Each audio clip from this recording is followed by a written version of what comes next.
Hi, my name is Michael Trout, and I want to share with you a solution for saving our planet. And I'm not alone in thinking there's a problem. There are people all over the world demonstrating about the injustice of what's going on in our society.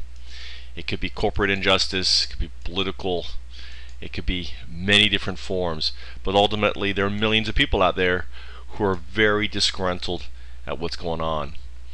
And basically, we have to understand we don't live on one little planet out in a galaxy and a solar system, and we're pretty much unique, and this is it. And here's the problem: we only have a finite number of resources, and yet we want exponential growth of society. And it's just, you can't have exponential growth with a finite amount of resources. You have to understand that. And currently we are consuming more planets than what we have. In many respects, we're kind of like a snake eating itself, and as a result of what we're doing, we're causing all these different things, right? So who's responsible? Well, I have an idea of who's responsible, and I think if you take a step back and think about it, you'll realize it too. Now, you have to understand there are enablers. We are the enablers. We buy the goods. However, there are those responsible. An alcoholic is an alcoholic, right? He's the one who's drinking himself to death. The corporations are raping our planet. And whether it is, hey, I love my smart device. Well, guess what? I love it too, but this is what it's doing to our planet. Now, is there a better way to do it?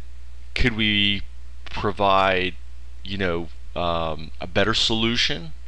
These are things that we need to do, or and not only that, to think about the billions of dollars that these corporations are making, and they're not going back to helping the environment. Well, very little is, but most of it's going to a few stakeholders. And none of this is sustainable. Whether it's Coca-Cola companies and other bottling companies causing the pollution of bottles, whether it's the destruction of our environment and our water that's required for bees and everything else. Ultimately, all these different things are affecting our planet, and in a very unsustainable way. And probably one of the most striking and the most harmful ones is climate change. And the simple fact is, corporations are directly responsible for causing this out of a greed, right? Out of a greed that we're enabling.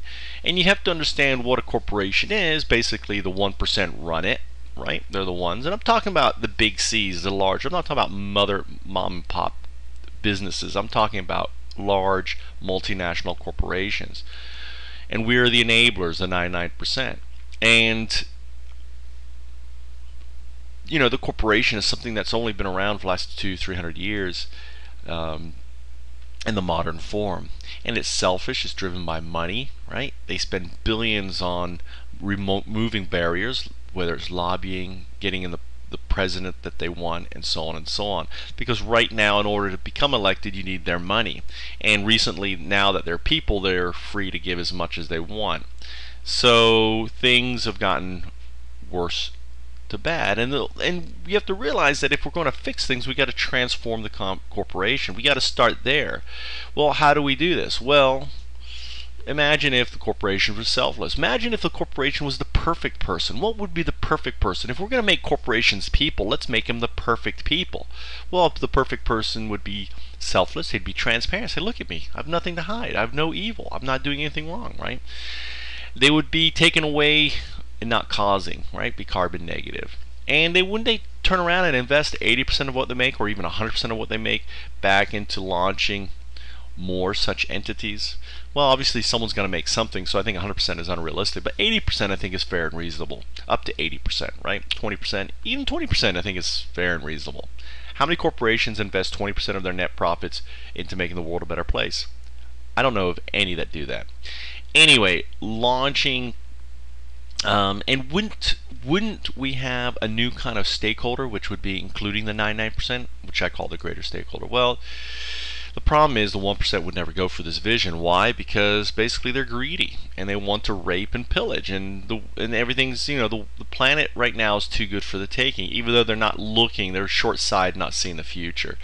Well, what is it that these corporations, how do they get going? That's the question that we need to be thinking about. Well, all corporations actually start the same way, start the way with an idea. But the difference is they have access to what I call capital networks, which is the 1%. The 1% actually feeds money into these ideas. They're called the accredited investors, and these become the company, right? Goods and services. But the thing that you don't realize is that only about 0.025% of these pre-seed startups, right, the ones without capital, actually succeed. Why? Because most of them don't have access to these capital networks. And ultimately, access to capital is the biggest issue facing companies. Well, think of it this way. Think of it as an hourglass, and you think of the seed. That's the moment you get money. Is at the neck, and if you can get that seed investments, then their chances of success significantly go up, and you become, seeded, which is when the VCs and the institutional investors come in. But ultimately, there is the pre-seed where most of us sit, and the problem is that in this area, most ideas land here. And there's a massive failure rate. And the reason why they fail is because of access to capital. As long as you've got access to capital, you can do something what the lean startup talks about is pivot. Pivot to customer, pivot to success. So as long as you've got capital, you can succeed. The problem is funding gatekeepers, like the Founders Institute, AngelPad, all these individuals, Y Combinator, Techstars, IO Ventures. These are all Silicon Valley companies, by the way. Ultimately control your success rate. And if we're going to change things, we'd have to do it without gatekeepers. Well,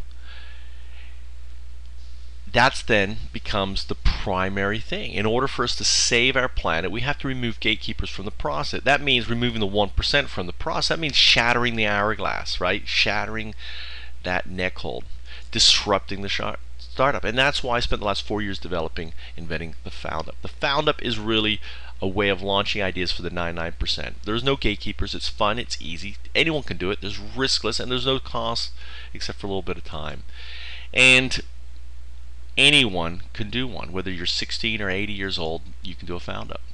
And they'll happen basically on two platforms. One's foundups.com, the other one's Play Found Ups.